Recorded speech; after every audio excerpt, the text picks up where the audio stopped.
اور اللہ کے یہاں اپنے آپ کو، اپنے گھرانے کو، اپنے محلوں کو، اپنے ملک کو اور عالم کو اللہ کے یہاں قبول کرا کر کے ہم کو جانا ہے۔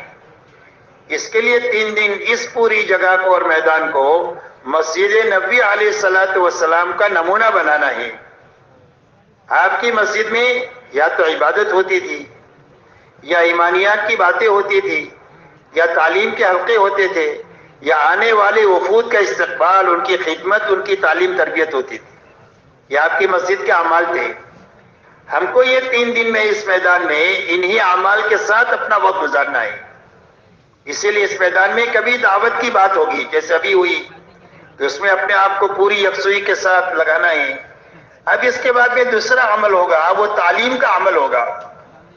تعلیم کا عمل بھی حضور صلی اللہ علیہ وسلم کی مسجد کا عمل ہے، اس لیے کہ اللہ نے آپ کو معلم بنا کر کے بھیجا، اور آپ کو جو علم دیا گیا ہے اس میں بڑا علم ترغیب اور ترہیب کا دیا گیا، فضائل کا دیا گیا، وعدے اور وعید کا دیا گیا، بشارت اور انذار کا دیا گیا۔ سارے نبیوں کو اللہ نے بشیر اور نذیر بنا کر کے بھیجا ہے، اس لیے کہ دلوں میں حق جو جاتا ہے وہ اس راستے سے جاتا ہے کہ کرنے کا نفع سمجھایا جائے، نہ کرنے کا نقصان سمجھایا جائے، بچنے کی چیزوں سے بچنے کا فائدہ سمجھایا جائے، نہ بچنے کا نقصان سمجھایا جائے، تاکہ آدمی کی اپنی فطرت ہے اچھائی کی طرف چلنا، برائی سے بچنا۔ تو فطرت کے اعتبار سے یہ فضائل کا علم آدمی کو دین پر کھڑا کرنے والا عمل ہے، اور بے طلبوں میں طلب پیدا کرنے والا عمل ہے۔ اس کے لیے ابھی اس کے بعد آپ کی ضروریات سے فارغ ہونے کے بعد 10 بجے مختلف جگہوں پر تعلیم کے حلقے لگیں گے، اس لیے اپنی ضروریات سے وقت آنے سے پہلے فارغ ہو جانا ہے سلوٹوں میں، اور تعلیم کا حلقہ شروع ہونے سے پہلے اپنے آپ کو باوضو بنا کر اور نماز 2 رکعت پڑھنے کی اللہ موقع دے دے تو پڑھ کر پھر پوری یکسوئی کے ساتھ، یقین کے ساتھ بیٹھنا ہے کہ ہماری زندگی کی بننے کی یہ بنیادیں ہیں جو تعلیم میں پڑھی جائے گی۔ اعمال کے راستے سے زندگی بنائیں گے، مال کے راستے سے نہیں، چیزوں راستے سے نہیں، حکموں کے راستے سے زندگی بنے گی، یقین ہمارے اندر پیدا ہو جائے۔ اس کے لیے فضائل کی تعلیم ہوگی۔ فضائل کی تعلیم کے لیے کتابیں طے ہے، فضائل اعمال ہے، فضائل صدقات ہے، اسی میں سے انشاءاللہ پڑھا جائے گا۔ تو ایک تو فضائل کی تعلیم ہوگی۔ تعلیم کرانے والے احباب تعلیم ہی کرے، اپنی طرف سے تقریر نہ کرے۔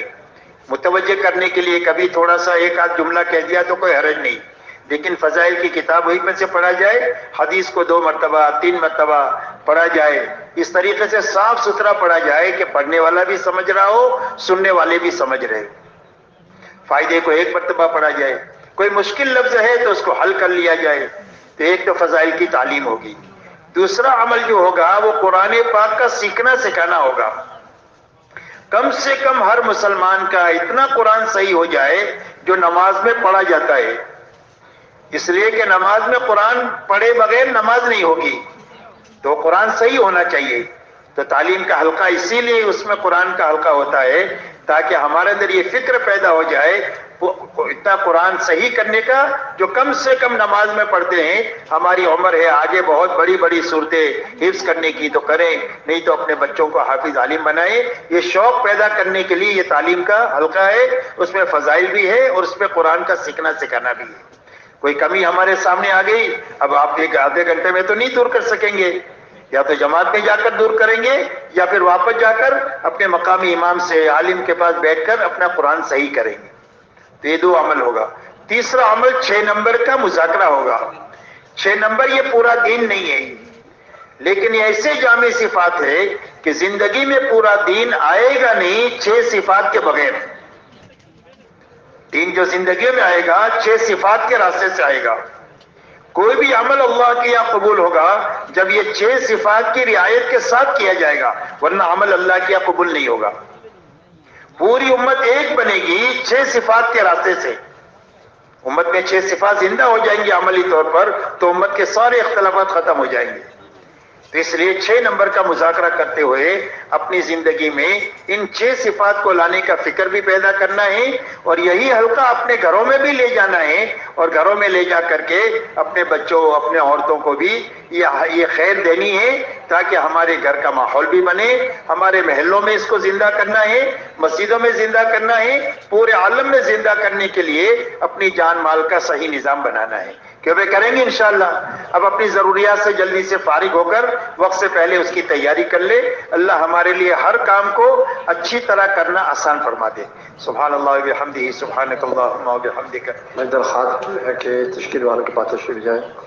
ماشاءاللہ آپ حضرات نے ارادے کی نقد اللہ کے راستے نکلنے کے لیے ہر حلقے میں تشکیل کی جماعت موجود ہے.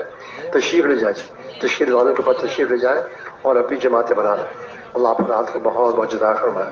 دعا پڑھ لیں. سبحان اللہ بحمدہ سبحانک اللہم و بحمدک نشہد ان لا الہ الا انت نستغفرک و نتوب الیک.